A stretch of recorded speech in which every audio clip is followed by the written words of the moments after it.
എല്ലാവർക്കും ആത്മനമസ്കാരം. ഇന്നത്തെ സത്സംഗം ആരംഭിക്കുകയാണ്. ഈ ഒരു കർമ്മത്തെ ആ സർവേശ്വരൻ്റെ പാദങ്ങളിൽ അർപ്പിച്ചുകൊണ്ട് നമുക്ക് ആരംഭിക്കാം.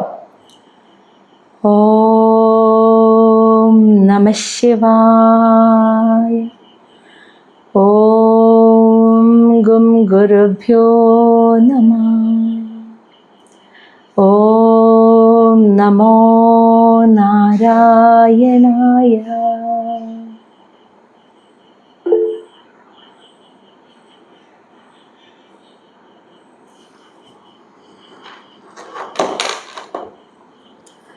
ശ്രീമദ് മഹാഭാഗവതം ചതുർത്ഥസ്കന്ധം അധ്യായം 29 29 ശ്ലോകങ്ങൾ വരെയാണ് നമ്മൾ കഴിഞ്ഞ ദിവസം കണ്ടത്.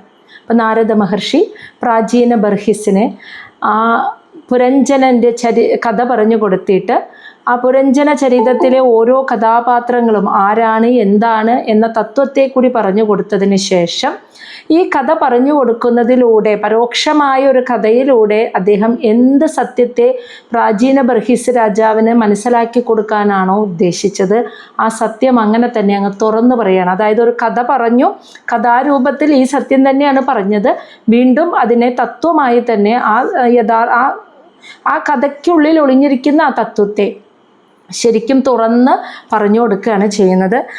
പ്രാചീന പുരഞ്ജനനെ പോലെ പത്നിയായ ബുദ്ധിക്ക് അടിമയായിട്ട് ഒരു ജീവാത്മാവ് ആ ശരീരത്തിൽ 3 വിധത്തിലുള്ള ആധ്യാത്മികം, അതിഭൗതികം, അതിദൈവികം ഈ 3 വിധത്തിലുള്ള ദുഃഖത്തെയും അനുഭവിച്ച് 100 വർഷം ആ ശരീരത്തിൽ ഒരു ജീവാത്മാവ് അങ്ങനെ കഴിഞ്ഞ് ശരീരവും മനസ്സും ബുദ്ധിയും ഒക്കെ ചെയ്യുന്ന പ്രവൃത്തി ഞാനാണ് ചെയ്യുന്നത് എന്ന് തെറ്റിദ്ധരിച്ചുകൊണ്ട്, കാരണം ആ ബുദ്ധി അതിലേക്ക് മായയിൽ വീണ് കിടക്കുന്ന ബുദ്ധിയാണല്ലോ, അപ്പോൾ ആ ബുദ്ധി തോന്നിപ്പിച്ചിട്ട് ഞാനാണ് ഈ കർമ്മങ്ങളൊക്കെ ചെയ്യുന്നത് എന്ന് തെറ്റിദ്ധരിച്ചിട്ട് യഥാർത്ഥത്തിൽ നിർഗുണ പരബ്രഹ്മമായിരിക്കുന്ന ആ ജീവാത്മാവ് അങ്ങനെ ഈ ശരീരം ഞാനാണ്, ഇതാണ് ഞാൻ, ഇതൊക്കെ ഈ ശരീരത്തോട് ബന്ധപ്പെട്ട് കിടക്കുന്ന ഇതൊക്കെ എൻ്റെയാണ് എന്നിങ്ങനെയുള്ള ചിന്തയിൽ നിന്ന് അങ്ങനെ ജീവിച്ച് ഭൗതികമായ സുഖങ്ങൾ അനുഭവിക്കണം, ആസ്വദിക്കണം എന്ന് ലക്ഷ്യം വെച്ച് ആ ശരീരത്തിൽ 100 വർഷം അങ്ങനെ കിടക്കും.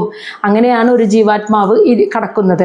അതങ്ങ് പറഞ്ഞു കൊടുത്തിട്ട് പറയാണ്, അതിനുശേഷം ആ ശരീരത്തിൽ ഇരുന്ന് ചെയ്ത കർമ്മത്തിൻ്റെ ഫലമായിട്ടാണ് പിന്നെ പുനർജനിക്കുന്നത്. അപ്പോൾ പുനർജനിക്കുമ്പോൾ പ്രകൃതിയുടെ 3 ഗുണങ്ങളാണല്ലോ, സത്വരജ തമോ ഗുണങ്ങളാണല്ലോ ഒരു വ്യക്തിയിലുള്ളത്, സർവ്വതിലും ഉള്ളത്. അപ്പോൾ അതിലെ സത്വഗുണം കൂടി നിൽക്കുമ്പോൾ അവൻ ചെയ്യുന്ന സാത്വികമായ കർമ്മം, രജോ ഗുണം കൂടി നിൽക്കുമ്പോൾ രാജസിക കർമ്മം, തമോ ഗുണം കൂടി നിൽക്കുമ്പോൾ താമസിക കർമ്മം.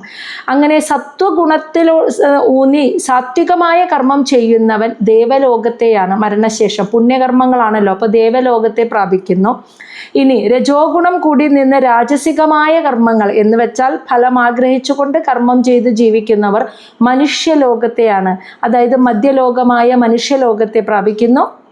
അതിനുശേഷം ഈ താമസികമായ കർമ്മങ്ങൾ ചെയ്യുന്നവർ, അങ്ങനെയുള്ള കർമ്മം ചെയ്യുന്നവർ അതായത് അധോലോകങ്ങളെ പ്രാപിക്കുന്നു, താഴെയുള്ള അധോലോകങ്ങളെ പ്രാപിക്കുന്നു. എങ്ങനെയാണെങ്കിലും അത് എങ്ങനെ പ്രാപിക്കുന്നു? ഒന്നുകിൽ പുരുഷനായി, അല്ലെങ്കിൽ സ്ത്രീയായി, അല്ലെങ്കിൽ ദേവനായി, മനുഷ്യരായി, ജന്തു മിത്രാദി അല്ലെങ്കിൽ ജന്തുക്കളായിട്ടും മൃഗങ്ങളായിട്ട് പക്ഷികളായിട്ടും വൃക്ഷങ്ങളായിട്ടും അതുപോലെ ഇനി സ്ത്രീയുമല്ല പുരുഷനുമല്ല എന്ന ഈ രണ്ടിലും പെടാത്തവരായിട്ടും ഇങ്ങനെ സ്വന്തം കർമ്മഫലം അനുസരിച്ച് ഓരോ ജീവാത്മാവും അടുത്ത ശരീരത്തെ എടുക്കുന്നു, പുനർജനിക്കുന്നു. അപ്പോൾ ആ തത്വത്തെ അങ്ങ് പറഞ്ഞു കൊടുക്കുകയാണ്. അതിൻ്റെ ബാക്കിയാണ് നമ്മൾ ഇനി കാണുന്നത്. ശ്ലോകം 30, 31 ഒരുമിച്ച്. ക്ഷുത് പരീതഃ യഥാ ദീനഃ സാരമേയഃ ഗൃഹം ഗൃഹം ചരൻ വിന്ദതി യത് ദിഷ്ടം ദണ്ഡം ഓദനം ഏവ വാ തഥാ കാമാശയഃ ജീവ ഉച്ച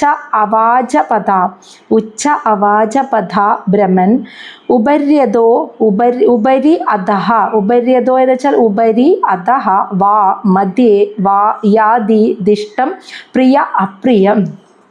2 ശ്ലോകവും ഒരുമിച്ചാണ്.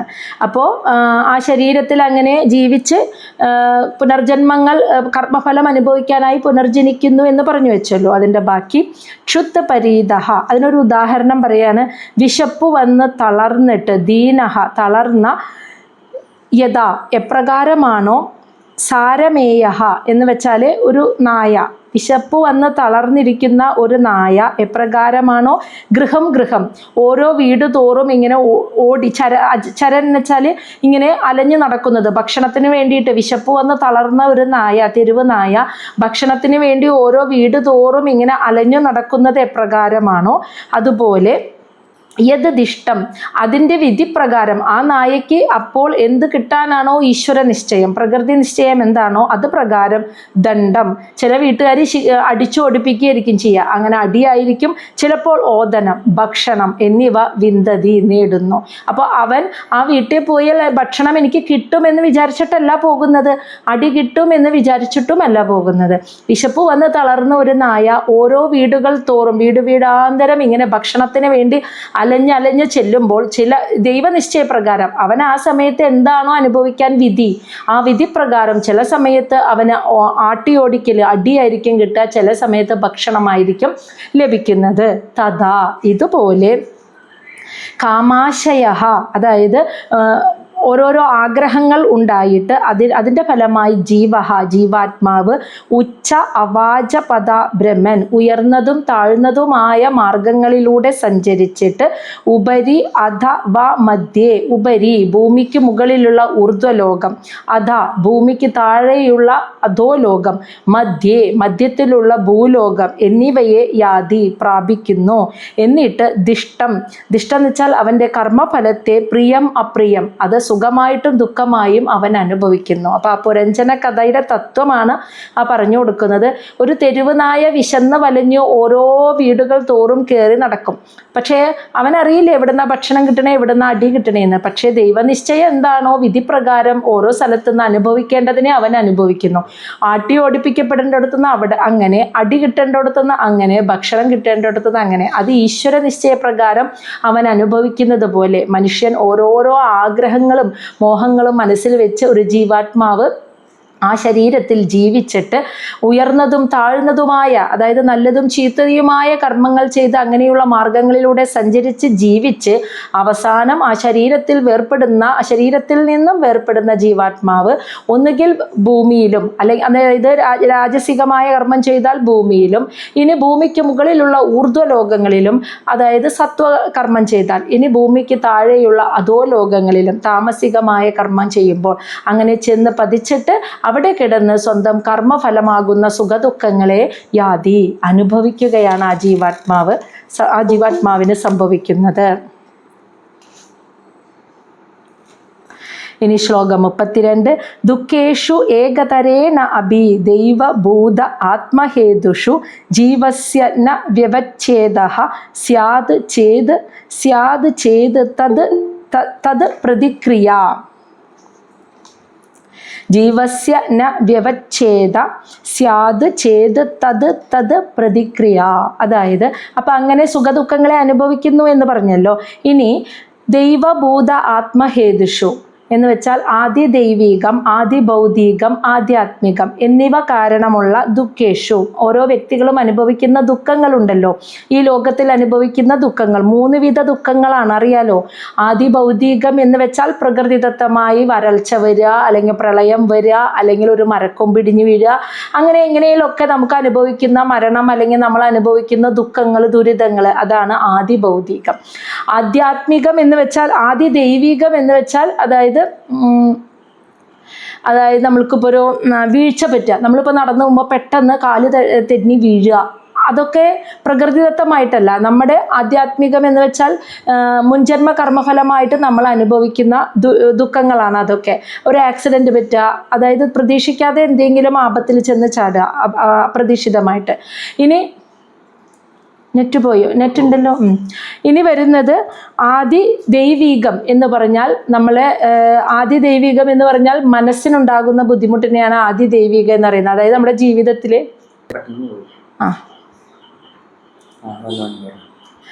ആദി ദൈവീകം എന്ന് പറയുന്നത് നമ്മുടെ ജീവിതത്തിൽ ഉണ്ടാകുന്ന പ്രശ്നങ്ങളുണ്ടല്ലോ, നമ്മൾ പ്രതീക്ഷിക്കാതെ ഓരോരുത്തരും നമ്മളെ കുറ്റപ്പെടുത്തുക, നമ്മൾ അനുഭവിക്കുന്ന ജീവിതത്തിൽ നമ്മൾ അനുഭവിക്കുന്ന പ്രതിസന്ധികൾ, ഇപ്പോൾ സാമ്പത്തിക ബുദ്ധിമുട്ട് വരിക, ജോലി കിട്ടായിക വരിക, വിവാഹം നടക്കാതെ വരിക, നല്ലൊരു സന്തോഷവും സ്നേഹവും നിറഞ്ഞ അനുഭവങ്ങൾ കിട്ടാതിരിക്കുക, കുറ്റപ്പെടുത്തലുകൾ അനുഭവിക്കേണ്ടി വരിക, അങ്ങനെ ജീവിതത്തിൽ ഉണ്ടാകുന്ന ബുദ്ധിമുട്ടുകൾ, ദുഃഖങ്ങൾ, ദുരിതങ്ങൾ, യഥാർത്ഥത്തിൽ അത് നമ്മുടെ കാഴ്ചപ്പാടിൻ്റെ കുഴപ്പമാണ്. അത് കാരണം എന്താ പറയുന്നത്, നമ്മളതിനെ കാണുന്ന കാഴ്ചപ്പാട് മാറ്റിയാൽ അതൊരു ദുഃഖമല്ല. പക്ഷേ അത് ദുഃഖമായി എടുക്കുന്ന സാധാരണക്കാരായ മനുഷ്യർക്ക് ജീവിതത്തിൽ വരുന്ന പ്രതിസന്ധികൾ, മാനസിക വിഷമങ്ങൾ, അതാണ് മറ്റൊരു ദുഃഖം.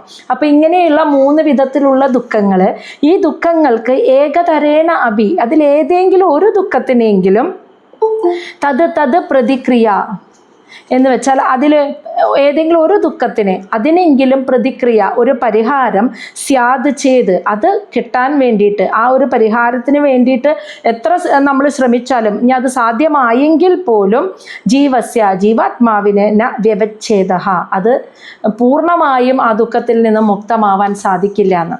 നമ്മൾ പല വിധത്തിലുള്ള ദുഃഖങ്ങൾ ജീവിതത്തിൽ അനുഭവിക്കുന്നുണ്ട്. ഏതൊക്കെ തരത്തിലുള്ള ദുഃഖത്തിനാണ് നമ്മൾ പരിഹാരം കണ്ടെത്താൻ ശ്രമിച്ചത്, ഇനി നമുക്ക് അങ്ങനെ പരിഹാരം കിട്ടിയാൽ പോലും അത് പൂർണ്ണമായും ആ ദുഃഖത്തെ ഇല്ലാതാക്കുന്നില്ല.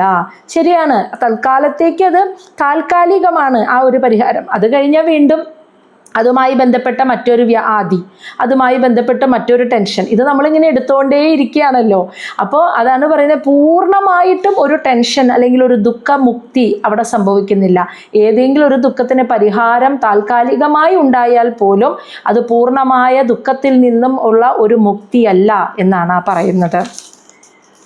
ശ്ലോകം 33. യഥാ ഹി പുരുഷോ ഭാരം ശിരസാ ഗുരും ഉദ്വഹൻ തം സ്കന്ദേന സഹ ആദത്തെ തഥാ സർവ പ്രതിക്രിയ. യഥാ ഹി, എപ്രകാരമാണോ പുരുഷ, ഒരു മനുഷ്യൻ, ശിരസ, എന്നിട്ട് അതൊരു ഉദാഹരണമാണ് കേട്ടോ, നല്ല ശ്രദ്ധയോടെ കൂടി കേട്ട് മനസ്സിലാക്കേണ്ട ഒരു ഭാഗം, നമ്മുടെ കാഴ്ചപ്പാടുകളെ മാറ്റിമറിക്കുന്ന ഒരു തത്വമാണ് ഇവിടെ പറഞ്ഞുകൊണ്ടിരിക്കുന്നത് നാരദ മഹർഷി. എപ്രകാരമാണോ ഒരു മനുഷ്യൻ തൻ്റെ ശിരസിൽ ഗുരും എന്ന് വെച്ചാൽ നല്ല കനമുള്ള ഒരു ഭാരം ഉദ്വഹൻ ചുമന്നു കൊണ്ടുപോകുന്നത്, അങ്ങനെ കൊണ്ടുപോയിട്ട് അവന് തല വേദനിക്കുകയാണ്, തല കഴക്കുകയാണ്. അപ്പോൾ അവൻ ആ ഭാരത്തെ സ്കന്ദേന, തോളിലേക്ക്, സഹ, അവൻ ആദത്തെ മാറ്റുന്നു. ഇപ്പം ശിരസ് വേദനിക്കുമ്പോൾ ആ ഭാരം അവിടെ നിന്ന് എടുത്തിട്ട് തോളിലേക്ക് മാറ്റുന്നു. അങ്ങനെ തോളിലേക്ക് വെച്ചാൽ കുറേ നേരം തോളിൽ ആ ഭാരം കൊണ്ട് നടക്കുന്നു. പക്ഷെ ഭാരം ഇല്ലാണ്ടാവുന്നില്ല. കുറച്ച് നേരം കഴിയുമ്പോൾ തോള് കഴയ്ക്കും. അപ്പോൾ വീണ്ടും തലയിലേക്കോ കയ്യിലേക്കോ എടുത്തുകൊണ്ട് നടക്കും.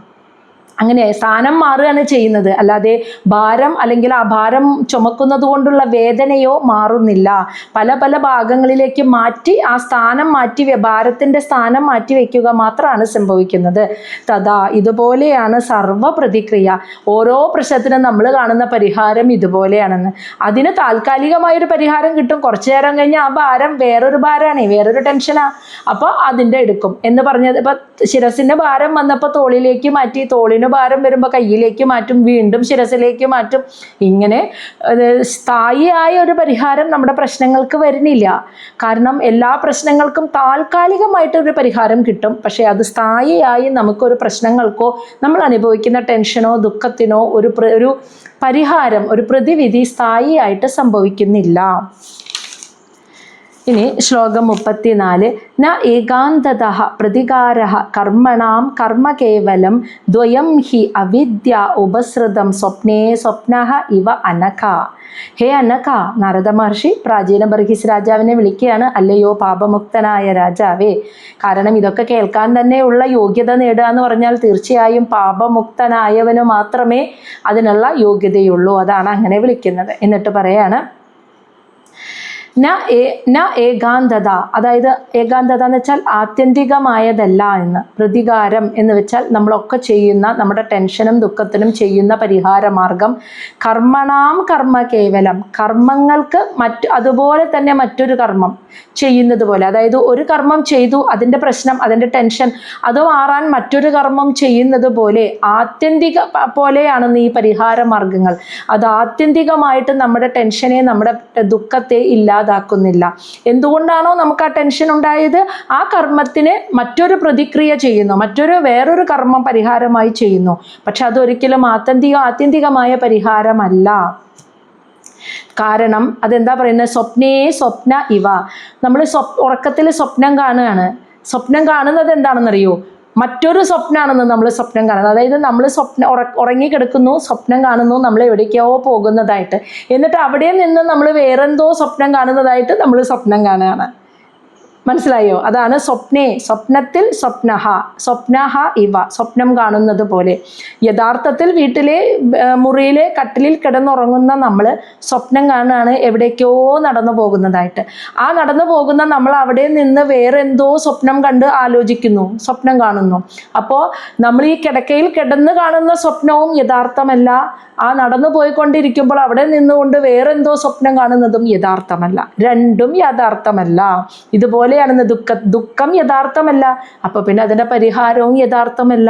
കാരണം ദ്വയം, ഇത് രണ്ടും, ദുഃഖമാണെങ്കിലും പരിഹാരമാണെങ്കിലും, ഹി അവിദ്യ ഉപസൃതം, മായയാൽ മൂടപ്പെട്ടതാണ്. അവിദ്യയിൽ നിന്നും, അറിവില്ലായ്മയിൽ നിന്നും, അജ്ഞാനത്തിൽ നിന്നും ഉണ്ടാകുന്നതാണ്. അത് യഥാർത്ഥമല്ല. ദുഃഖം യഥാർത്ഥമല്ലെങ്കിൽ പരിഹാരവും യഥാർത്ഥമല്ല. മനസ്സിലായ? അതുകൊണ്ടാണ് അതിന് ശാശ്വതമായ പരിഹാരം ഇല്ലാത്ത. ചിന്തിച്ചിട്ടുണ്ടോ? വലിയൊരു വാസ്തവാണത്. നമ്മൾ എത്ര സമാധാനം കണ്ടെത്താൻ ശ്രമിച്ചാലും, ഒന്ന് ആലോചിച്ച് നോക്കൂ, നമ്മളൊക്കെ ആഗ്രഹിക്കുന്നത് ജനിക്കുമ്പോൾ തൊട്ട് മരിക്കണ വരെ സമാധാനമായിട്ട് ജീവിക്കാൻ വേണ്ടിയാണ് ആഗ്രഹിക്കുന്നത്.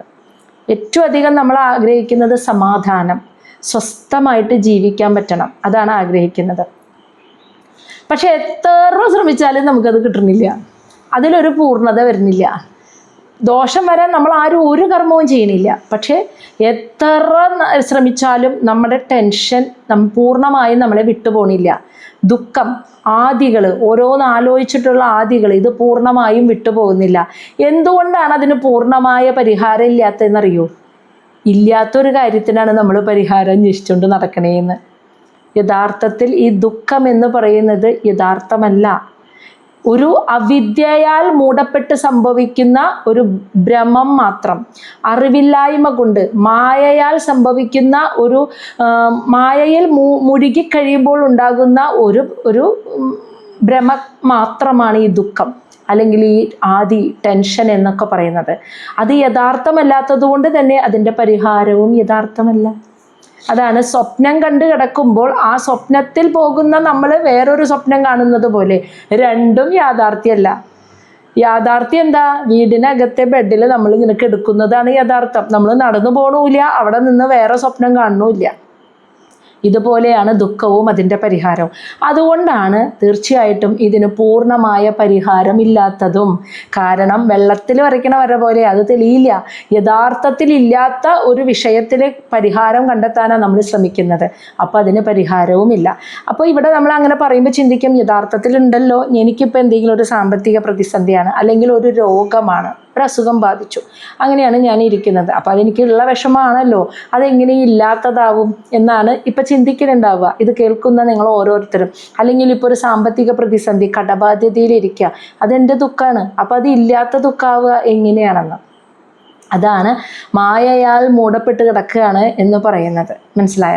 അപ്പോൾ അതായത് ഈ ശരീരം തന്നെ മായയാണ് എന്നാണ് അർത്ഥം. അപ്പം ശരീരത്തോട് ബന്ധപ്പെട്ട് കിടക്കുന്ന എല്ലാം, ഇപ്പോൾ അസുഖമാണെങ്കിലും ബാധ്യതകളാണെങ്കിലും പ്രശ്നങ്ങളാണെങ്കിലും ഒറ്റപ്പെടലാണെങ്കിലും എല്ലാം മായയിൽ നിന്നുണ്ടാകുന്ന, മായയാണ് ആ ദുഃഖത്തിന് കാരണം. മായയിൽ വീണ് കിടക്കുന്നത് കൊണ്ട് നമ്മൾ അനുഭവിക്കുന്നതാണ്. യഥാർത്ഥത്തിൽ അത് നമുക്കല്ല, നമ്മളല്ല അത് അനുഭവിക്കുന്നത്. നമ്മൾ പറഞ്ഞിട്ടില്ലേ, അതായത് നമ്മളെപ്പോഴും പറയുന്നു ഞാൻ ഇതാണ്, ഞാനാണ് ഇത് എന്ന് നമ്മളെപ്പോഴും പറയും. ഞാൻ ഇതാണ് എന്ന് പറയും.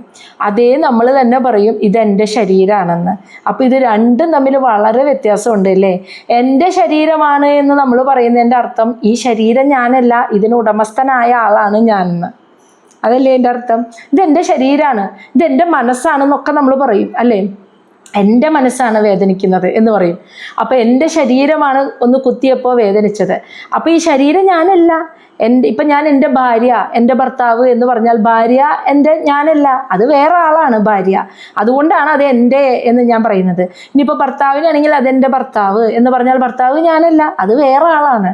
അതുപോലെ ഇതെൻ്റെ ശരീരമാണ് എന്ന് പറഞ്ഞാൽ ഈ ശരീരം ഞാനല്ല, ഈ ശരീരത്തിന് ഉടമസ്ഥനായിട്ടിരിക്കുന്ന ആളാണ് ഞാൻ. അതേ നമ്മൾ തന്നെ പിന്നീട് ഒരു സംസാരത്തിൽ പറയും ഞാൻ, ഇതാണ് ഞാൻ എന്ന്, അല്ലേ? അപ്പം നമ്മൾ തന്നെയാണ് ഈ രണ്ടും പറയുന്നത്. അതാണ് നമ്മൾ മനസ്സിലാക്കേണ്ടത്. നമ്മൾ തന്നെ ആ മായയിൽ പെട്ട് കിടക്കുകയാണ്. അങ്ങനെ മായയിൽ പെട്ട് കിടക്കുന്നത് കൊണ്ട് യഥാർത്ഥത്തിൽ ഈ ശരീരത്തിന് ഉടമസ്ഥനായ ആത്മാവാണ് ഞാനെങ്കിൽ ഞാൻ നിർഗുണമാണ്. എനിക്കിതിനെ എന്തെങ്കിലും ബാധിക്കോ? ഈ ശരീരത്തിന് ഏൽക്കുന്ന അസുഖങ്ങളോ, ഈ ശരീരവുമായി ബന്ധപ്പെട്ട് ജീവിക്കുന്ന ജീവിതത്തിൽ സംഭവിക്കുന്ന പ്രതിസന്ധികളോ, ഇതൊന്നും തന്നെ യഥാർത്ഥത്തിൽ ഞാനല്ല അനുഭവിക്കുന്നത്. എനിക്കിതൊന്നും എന്നെ ഇത് ബാധിക്കുന്നുമില്ല. മനസ്സിലായ? ഇതാണ് യാഥാർത്ഥ്യം. ഈ യാഥാർത്ഥ്യം മനസ്സിലാക്കിയ ദുഃഖമില്ല. അതാണ് ദുഃഖം യഥാർത്ഥമല്ല എന്ന് പറയുന്നത്. സ്വപ്നം പോലെയാണ്, യഥാർത്ഥമല്ല. അതുകൊണ്ട് തന്നെ പരിഹാരവും യഥാർത്ഥമല്ല. അതുകൊണ്ട് തന്നെ ദുഃഖത്തിന് ശാശ്വതമായ പരിഹാരം ഇല്ല തന്നെ. അതാണ് ആ പറയുന്നത്. പൂർണ്ണമായും ദുഃഖമില്ലാത്തൊരവസ്ഥ ഭൂമിയിൽ ആർക്കും വരില്ല. അതാണ് ആ പറഞ്ഞത്. ഇനി ശ്ലോകം 35. അർത്ഥേഹി അവിദ്യമാനേ അപി സംസൃതിഹി ന നിവർത്തതേ മനസാ ലിംഗരൂപേണ സ്വപ്നേ വിചരതഃ യഥാ. ഇനി പറയാണ് കേട്ടോ. അർത്ഥേഹി എന്ന് വെച്ചാൽ ഈ അർത്ഥം എന്ന് വെച്ചാൽ ഈ ഭൗതികമായ സകലതും സർവചരാചരങ്ങളും അവിദ്യമാനേ അഭി യഥാർത്ഥത്തിൽ ഇല്ലാത്തതാണ് എങ്കിൽ പോലും, അങ്ങനെയാണെങ്കിൽ പോലും സംസൃതി ഈ ഭൂമിയിൽ ജനിക്കുക, ഈ ലോകത്ത് വന്ന് ജനിച്ച് ജീവിച്ച് മരിക്കുക എന്ന് പറയുന്നതിന് ന നിവർത്തതേ, അതിനൊരു അവസാനം ഉണ്ടാകുന്നില്ല, അതിൽ നിന്ന് മുക്തമാണില്ല. യഥാർത്ഥത്തിൽ ഇതൊരു മായയാണ്. അതായത് ഈ ലോകത്ത് കാണുന്ന സർവ്വതും, പക്ഷിമൃഗാദികളാണെങ്കിലും മനുഷ്യനാണെങ്കിലും കുന്നുകളാണെങ്കിലും മലകളാണെങ്കിലും വൃക്ഷങ്ങളാണെങ്കിലും മൃഗങ്ങളാണെങ്കിലും എല്ലാം സർവ്വശരീരങ്ങളും മായയാണ്. അവിദ്യ മൂലം നമുക്ക് ഉണ്ട് എന്ന് തോന്നുന്നതാണ്. ആ ശരീരം അവിടെ ഉണ്ട് എന്ന് തോന്നുന്നതാണ്. പക്ഷെ അങ്ങനെയാണെങ്കിൽ എന്ന് വെച്ചാൽ യഥാർത്ഥമല്ല എങ്കിൽ പോലും, അങ്ങനെ യഥാർത്ഥമല്ല എങ്കിൽ പോലും ഈ ജനിക്കുക ജീവിക്കുക മരിക്കുക എന്ന് പറയുന്ന ഈ സംസൃതി സംസാര ദുഃഖത്തിന് ഒരു അവസാനം ഉണ്ടാകുന്നില്ല. യഥാർത്ഥമല്ലെങ്കിൽ പോലും മനസ്സ് ഇത് അനുഭവിക്കുന്നുണ്ട് അല്ലേ? അപ്പം ഇതിനൊരു അവസാനം, യഥാർത്ഥമല്ല, ദുഃഖം യഥാർത്ഥമല്ല, പരിഹാരവും യഥാർത്ഥമല്ല എന്ന് പറഞ്ഞു. പക്ഷേ ആരാ അപ്പം ഇതൊക്കെ അനുഭവിക്കുന്നത്? സൂക്ഷ്മ ശരീരത്തിലിരിക്കുന്ന മനസ്സാണ് ഈ ദുഃഖത്തെ അനുഭവിക്കുന്നത് അല്ലേ? അതിനൊരു പരിഹാരം വേണ്ടേ? യഥാർത്ഥമല്ലെങ്കിൽ പോലും ഞാനാകുന്ന ആത്മാവിന് ഇതൊന്നും ബാധിക്കുന്നില്ല എങ്കിൽ പോലും ഈ മനസ്സ് ഇത് അനുഭവിക്കുന്നുണ്ട്. ആത്മാവ് മനസ്സല്ലല്ലോ, ആത്മാവ് വേറെ മനസ്സ് വേറെ. ഇപ്പം മനസ്സിൽ ദുഃഖം അനുഭവിക്കുന്നുണ്ടെങ്കിൽ, ഇപ്പം ഈ പറഞ്ഞ മാതിരി രോഗമോ ബാധ്യതകളോ ഒക്കെ ആയിട്ടുള്ള ദുഃഖം മനസ്സ് വേറുന്നുണ്ടെങ്കിൽ അതിനൊരു പരിഹാരം വേണ്ടേ? അത് അവസാനിക്കുന്നില്ല, അതിന് പരിഹാരം കണ്ടെത്താൻ പറ്റണില്ല. ആത്മാവ് ശരീരങ്ങൾ യഥാർത്ഥമല്ല, പക്ഷേ മനസ്സ് ദുഃഖം പേറുന്നു, ഭയത്തെ പേറുന്നു, ടെൻഷൻ എടുക്കുന്നു, അതിനൊരവസാനമില്ല. അപ്പോൾ അതാണ് പറയുന്നത് സ്വപ്നത്തിൽ ലിംഗരൂപേണ എന്ന് വെച്ചാൽ ഒരു സൂക്ഷ്മരൂപത്തിൽ സഞ്ചരിക്കുന്നത് ആരാ? മനസ്സ്. ആ മനസ്സ് യഥാ അതുപോലെ വിചരതഃ സഞ്ചരിക്കുന്നു. സ്വപ്നത്തിൽ ഇങ്ങനെ സഞ്ചരിക്കുന്നത് പോലെ, അത് നമ്മളിപ്പോൾ സ്വപ്നത്തിൽ ഇങ്ങനെ ഒരു സ്ഥലത്തേക്ക് പോകുന്നതായിട്ട് കാണുന്നു, അത് യഥാർത്ഥമല്ലല്ലോ.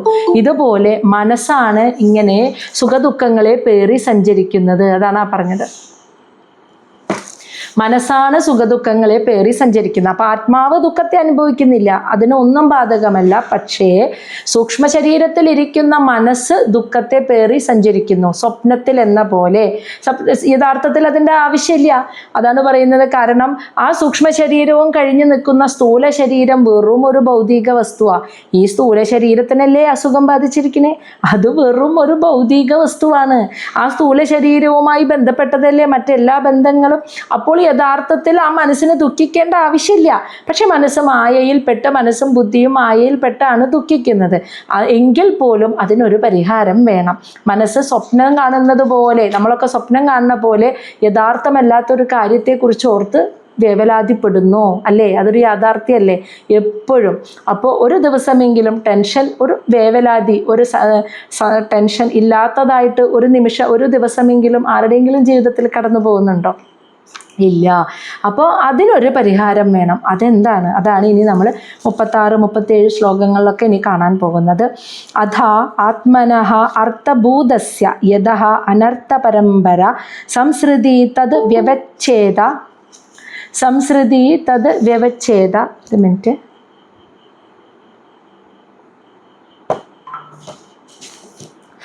സംസൃതി തത് വ്യവച്ഛേദ ഭർത്താ പരമയാ ഗുരൗ വാസുദേവേ ഭഗവതി ഭക്തിയോഗഃ സമാഹിതഃ സുദ്രീചീനേന വൈരാഗ്യം ജ്ഞാനം ച ജനയിഷ്യതേ. എന്നിട്ട് പറയാണ്, ഇതാണ് പ്രധാനപ്പെട്ട പോയിന്റ് കേട്ടാ. ഇപ്പം ഈ പറഞ്ഞ ആരുമില്ല, ഒരു ആദിയില്ലാത്ത, ഒരു ടെൻഷൻ ഇല്ലാത്ത, ഒരു ദുഃഖം അനുഭവിക്കാത്ത മനസ്സ് ആർക്കുമില്ല. എല്ലാവരുടെ മനസ്സും പേറുന്നുണ്ട്. അതിനൊരു പരിഹാരം മാത്രം കാണാൻ കഴിയുന്നില്ല എന്ന് പറഞ്ഞില്ലേ, അതിനുള്ള പരിഹാരമാണ് ഈ പറയുന്നത്. അഥാ ആയതിനാൽ ആത്മനഃ ജീവാത്മാവിന് അർത്ഥഭൂതസ്യ, ജീവാത്മാവ് എന്ന് വെച്ചാൽ ആത്മാവിന് രൂപമില്ലല്ലോ, യഥാർത്ഥ രൂപത്തിലിരിക്കുന്ന, അതാണ് അർത്ഥരൂപസ്യ എന്ന് വെച്ചാൽ ജീവാത്മാവും പരമാത്മാവും ഒന്നാ, നിർഗുണമാണ്, ഒരു രൂപമില്ല. ഗുണത്തോട് കലരുമ്പോഴാണ് രൂപം വരുന്നത്. അപ്പോൾ പരമാത്മാവിനെ പോലെ അതിൻ്റെ യഥാർത്ഥ രൂപത്തിലിരിക്കുന്ന ജീവാത്മാവിനെ യതഃ എന്തുകൊണ്ടാണ് ആ മായയിൽ പെടുന്നത് കൊണ്ട് അനർത്ഥ പരമ്പര, ഒരാവശ്യവുമില്ലാത്ത കാര്യങ്ങൾ ഇങ്ങനെ വന്നും പോയും, ജീവിതത്തിൽ വന്നും പോയും ഇങ്ങനെ ഇരുന്ന് സംസൃതി, ഈ സംസാര ദുഃഖത്തെ അനുഭവിക്കുന്നത്, തത് വ്യവച്ഛേദ, അതിൽ നിന്നും പൂർണ്ണമായൊരു മുക്തി വേണമെങ്കിൽ ഗുരോ, ആ പരമഗുരുവായ ഭഗവാനിൽ ഭർത്താ പരമയാ, പൂർണ്ണമായ കലർപ്പില്ലാത്ത നിഷ്കളങ്കമായ സമർപ്പിതമായ ഭക്തിയെ വയ്ക്കൂ.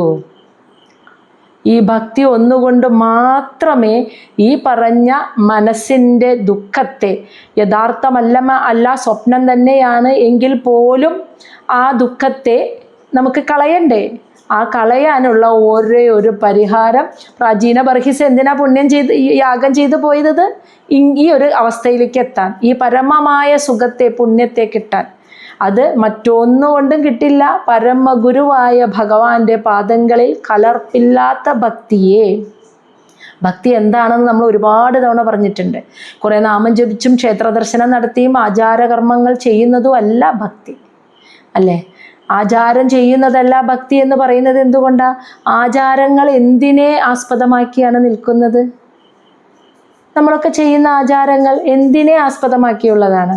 എന്തിൽ നിന്നാണ് ഈ ആചാരങ്ങൾ ഉണ്ടായത്?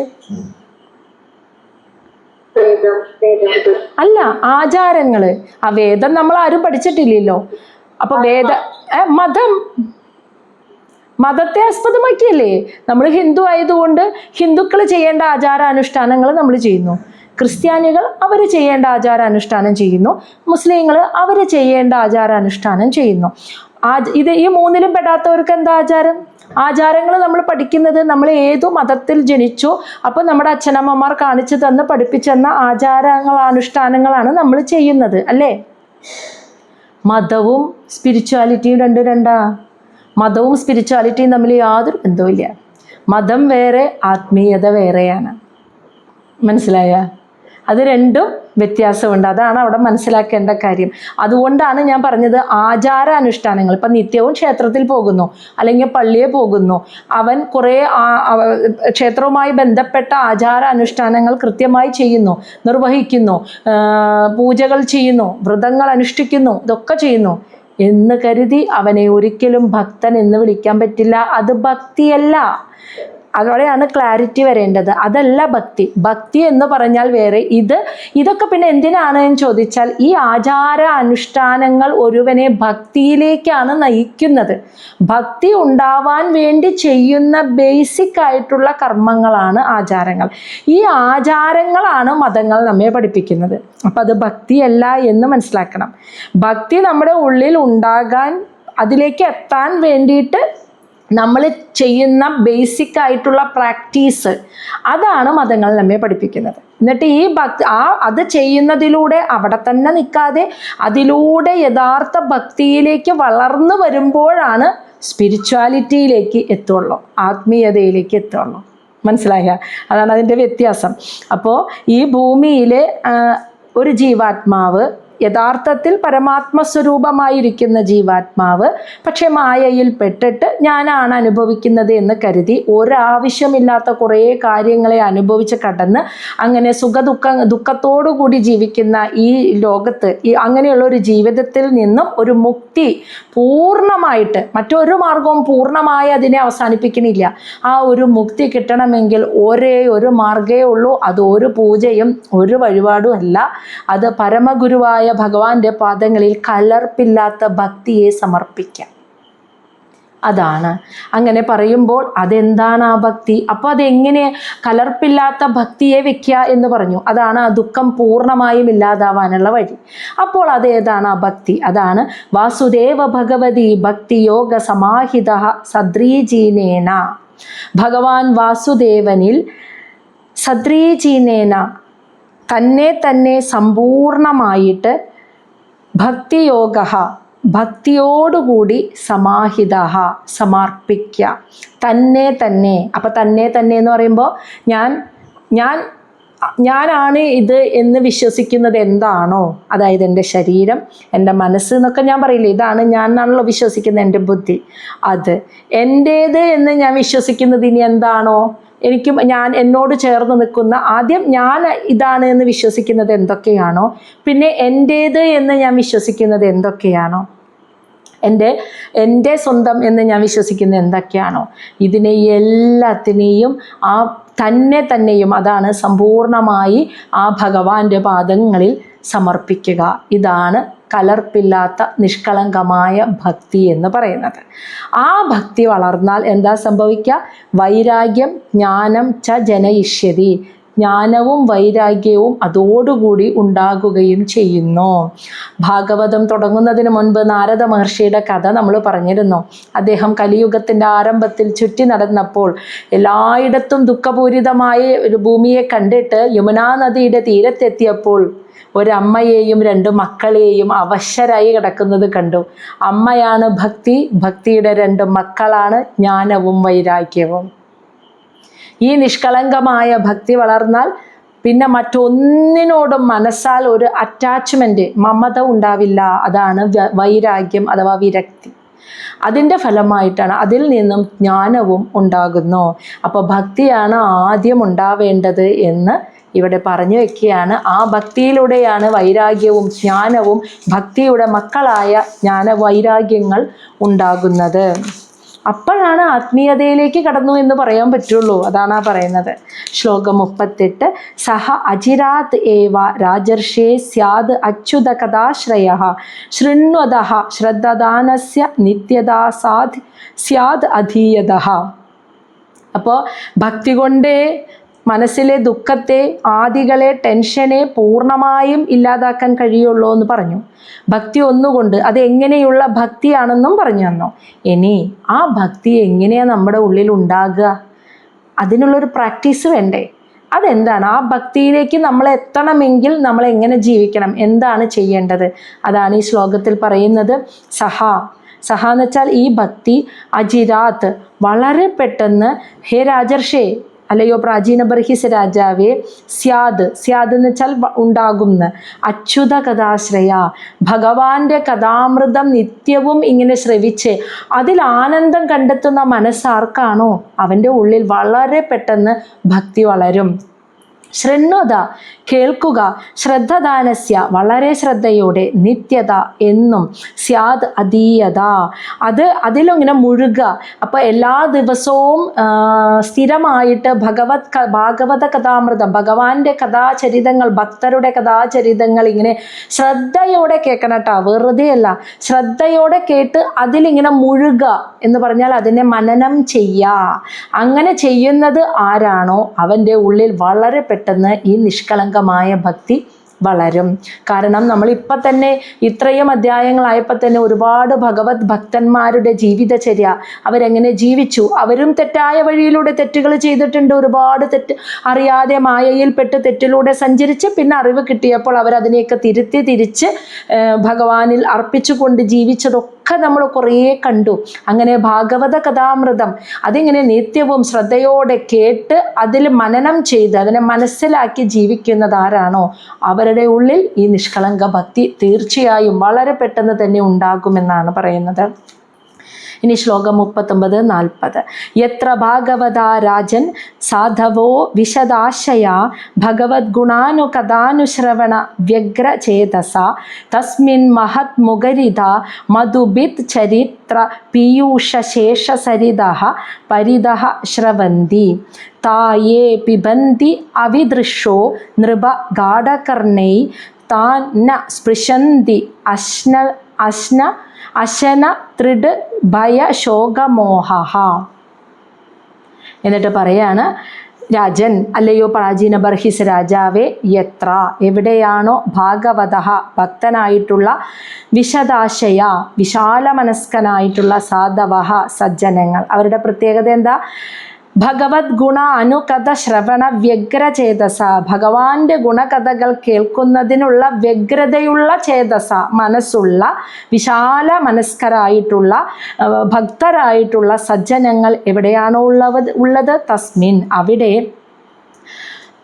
മഹത് മുഖരിത മഹാത്മാക്കളായിട്ടുള്ള ഗുരുക്കന്മാരുടെ വായിൽ നിന്നും വരുന്ന മധുബിത് ചരിതം. മധുബിത് ചരിതം എന്ന് വെച്ചാൽ മധു എന്ന അസുരൻ്റെ ഘാതകനായിട്ടുള്ള ഭഗവാന്റെ ചരിതമാകുന്ന പീയൂഷം അമൃത് ശേഷസരിത നിറഞ്ഞൊഴുകുന്ന ഒരു പുഴ പോലെയാണ്. ആ പുഴ പരിത ചുറ്റി സഞ്ചരിക്കുന്നു. ശ്രവന്തി നമുക്ക് ഓരോരുത്തരുടെ ചുറ്റും ആ പുഴ ഇങ്ങനെ ചുറ്റുന്നു എന്ന്. അതായത് ഇങ്ങനെയുള്ള ഭക്തർ ഭഗവാന്റെ കഥാശ്രവണം ഇങ്ങനെ കേട്ട് അതിൽ രമിക്കണമെന്ന് ആഗ്രഹിക്കുന്ന മനസ്സോടുകൂടിയിരിക്കുന്ന നിഷ്കളങ്ക ഭക്തരായിട്ടുള്ള ഭക്തരെവിടെയാണോ ഉള്ളത് അവരുടെ അടുത്തേക്ക് ഒരു ഗുരു തനിയെ വരും. മഹാനായിട്ടുള്ള ഒരു ഗുരുവിൻ്റെ വായിൽ നിന്നും ഭഗവാന്റെ ഗുണകഥകൾ ഇങ്ങനെ കേട്ട് ആ അമൃതത്തിൽ ഇങ്ങനെ രസിച്ച് ആ അമൃതമാകുന്ന പുഴ ഈ ഭക്തന് ചുറ്റും ഇങ്ങനെ ചുറ്റി സഞ്ചരിച്ചു കൊണ്ടിരിക്കുന്നു.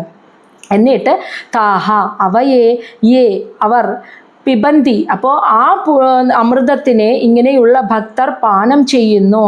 അവിദൃശഃ എന്ന് വെച്ചാൽ എത്ര കേട്ടാലും തൃപ്തി വരാത്ത, അവർക്ക് എത്ര കേട്ടാലും മതി വരില്ല, പിന്നെയും പിന്നെയും കേൾക്കണം എന്ന് തോന്നുന്ന ആ ഭക്തർ ആ അമൃതത്തെ പാനം ചെയ്ത് ഹേ നൃപ അല്ലയോ രാജാവേ ഗാഢകർണൈഹി ശ്രദ്ധയോടെയുള്ള കാതുകളോടുകൂടി അവരത് കേൾക്കുമ്പോൾ താൻ അങ്ങനെയുള്ള അവർ ന സ്പൃശന്തി അവരെ സ്പർശിക്കുന്നില്ല. എന്ത്? അശന എന്ന് വെച്ചാൽ ഭക്ഷണം, വിശപ്പ്, ത്രിഡ് ദാഹം, ഭയം, ശോകം, മോഹം ഇതൊന്നും പിന്നെ അവരെ സ്പർശിക്കില്ല എന്ന്. കാരണം എന്താ?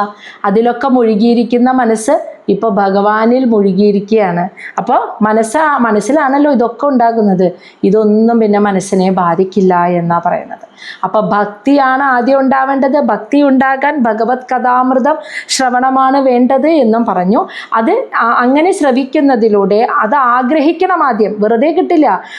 എനിക്ക് ഭഗവത് കഥകൾ ഇങ്ങനെ നിത്യവും ശ്രവിക്കണം, അതിൽ രമിക്കണം എന്നുള്ള ആഗ്രഹം, അങ്ങനെയുള്ളൊരു ആഗ്രഹമുള്ളൊരു ഭക്തൻ്റെ അടുത്തേക്ക് ഒരു മഹത്തായ ഗുരു വന്ന് ആ ഗുരുവിലൂടെ ഭഗവാന്റെ കഥ ഇങ്ങനെ നിത്യവും കേട്ട് അങ്ങനെ കഥാമൃതമാകുന്ന ആ അമൃതം അവന് ചുറ്റും ഇങ്ങനെ ആ പുഴ ഇങ്ങനെ ഒഴുകുമ്പോൾ അവൻ വളരെ ശ്രദ്ധയുള്ള കാതുകളോടുകൂടി ആ പുഴയിലെ അമൃതത്തെ എത്ര കേട്ടാലും മതി വരാത്ത സംതൃപ്തിയില്ലാതെ ഇങ്ങനെ വീണ്ടും വീണ്ടും പാനം ചെയ്തുകൊണ്ടിരിക്കുമ്പോൾ അവനെ പിന്നെ ഭയമോ ശോകമോ മോഹമോ വിശപ്പോ ദാഹമോ ഒന്നും തന്നെ അവനെ ബാധിക്കുകയില്ല.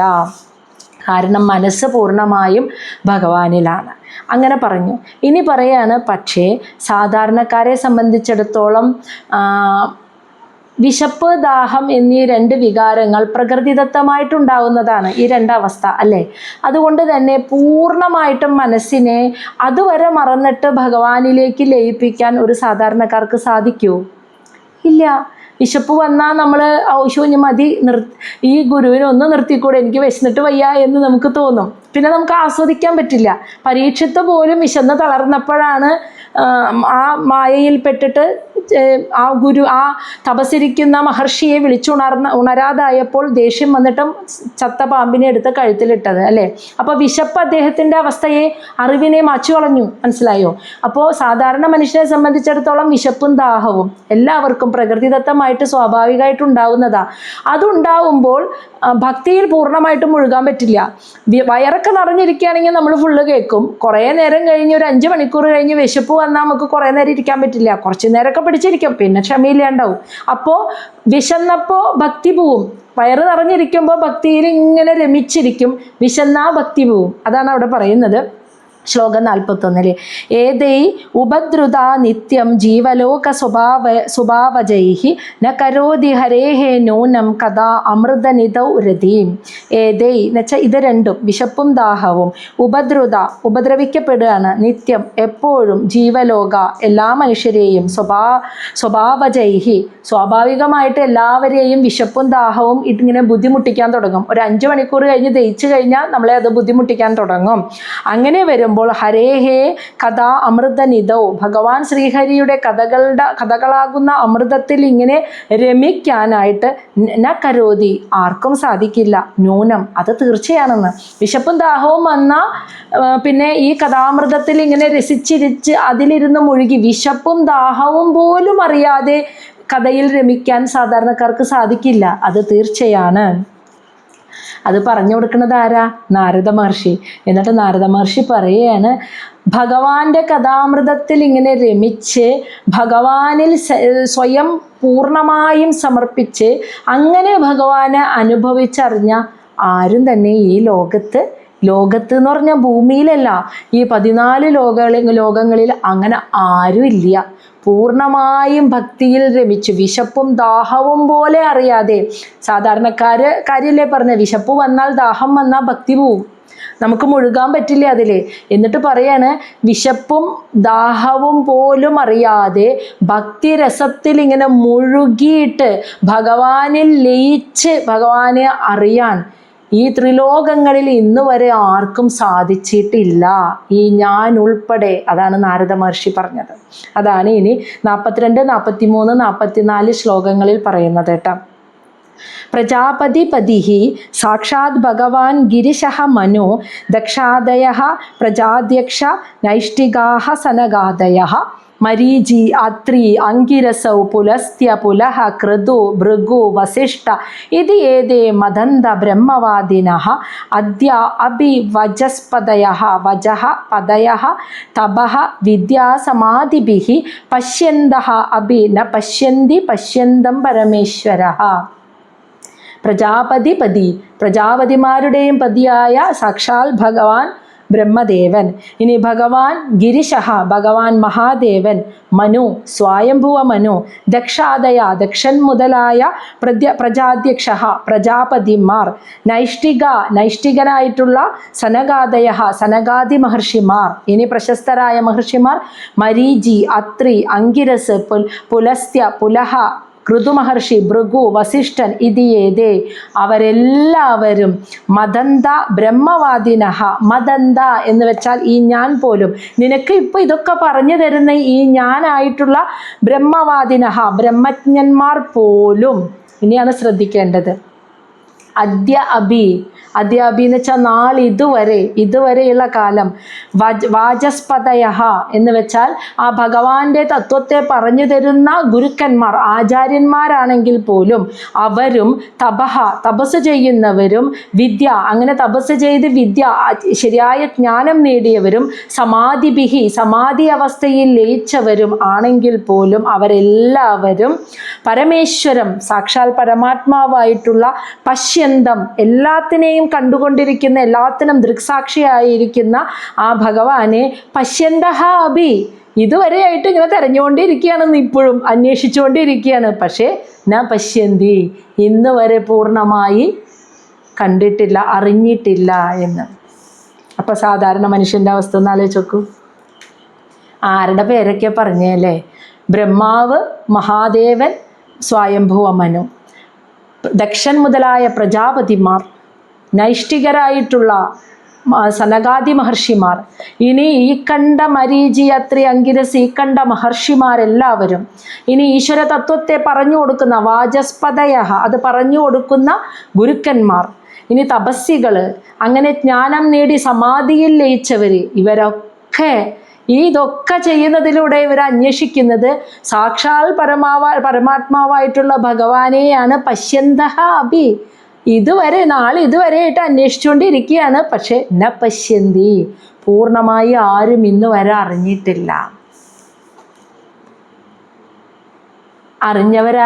ഇനി അതെന്താ അപ്പം മനസ്സിലാക്കേണ്ടത് എന്താന്ന് വെച്ചാൽ 14 ലോകങ്ങളുണ്ടല്ലോ. ബ്രഹ്മലോകം തൊട്ട് ഏറ്റവും താഴെയുള്ള അധോ ലോകം, പാതാള ലോകം വരെയുള്ള ഈ 14 ലോകങ്ങളിൽ ഇരിക്കുന്നവർക്കാർക്കും അങ്ങനെ പൂർണ്ണമായും ഭഗവാനെ അറിയാൻ പറ്റില്ല.